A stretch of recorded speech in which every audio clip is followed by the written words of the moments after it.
On a weekend in Khartoum, everything seems just as normal. Men play cards and dominoes late into the night of a Thursday, and on Friday, Sufi dervishes whirl themselves into their traditional mystic trance. But this is a city under strain. In September, government forces shot dead an estimated 212 people who thronged the streets in protests against a series of overnight price rises intended to keep the cash-strapped regime afloat. The government, which came to power in a 1989 Islamist-backed coup and profited from a sudden oil boom throughout the last decade, says it can survive. We know that lifting the subsidies is not a policy that is preferred by our people. Most of the people were unhappy about that, but we are not worried about being threatened by a serious uprising in the government. Some of the thousands of protesters who came out onto the streets, like here in Bahri, Khartoum's industrial area, hope they are wrong. Not far from here is a square. It's an open space, 3 football pitches. And in September, thousands of people came out to protest against the high price rises and to demand the end of the regime. Security forces shot dead 3 people, witnesses think. Some of the streets have been renamed Martyr Street. And right behind me, although pro-government forces have tried to scrawl over it in red, the black is very clear. Let the killer government fall. Many anti-regime activists are used to crackdowns, but never before with such public fury and fatal force. Opposition politician Entezar Al-Agali was among those who took to the streets in September. She was among those who signed an agreement to cooperate with anti-regime rebels and was soon after detained in solitary confinement for 75 days. That's where they arrested you? Yeah.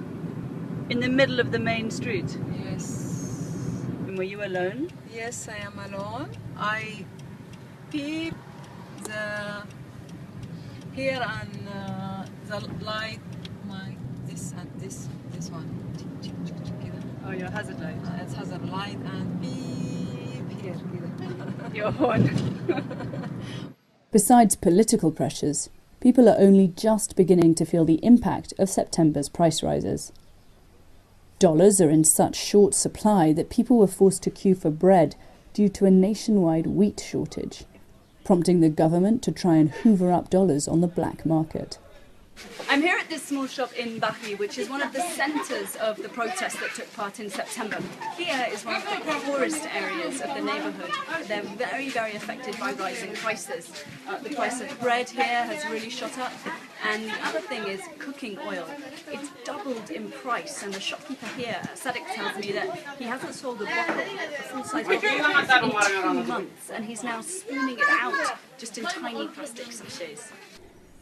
Without massive reforms and stemming the flow of spending on corruption and fruitless wars at home, many believe runaway inflation will keep rising and the economic situation will only worsen. The government is unable to finance its government apparatus, even paying its salaries is now finding it difficult without printing money. So the government is really financing its activities mostly through deficit financing, and that is borrowing from the central bank, and the central bank is printing money in order to cover these costs. There's no question Sudan is filled with potential. Besides gold and oil, it is home to vast arable land many Gulf investors are already putting their money into. Most of the time, Khartoum is a city of dust and blazing heat. But it's places like this that prove just how fertile and verdant Sudan can be.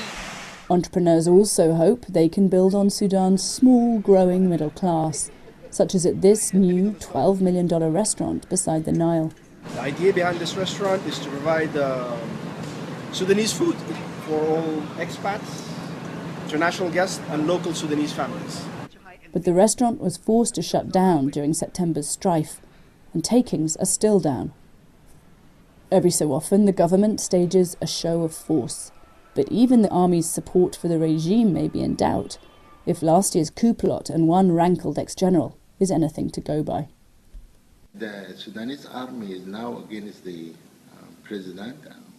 There is a miss of trust, but a real miss of trust. And the general Bashir is not believing in his armed forces. He never trusts them, and they say it loudly in their meetings that they are against the Minister of Defense, and he's still there. While Khartoum's relaxed nightlife continues, the fractures at the heart of the regime are growing. Katrina Manson, Financial Times, Khartoum.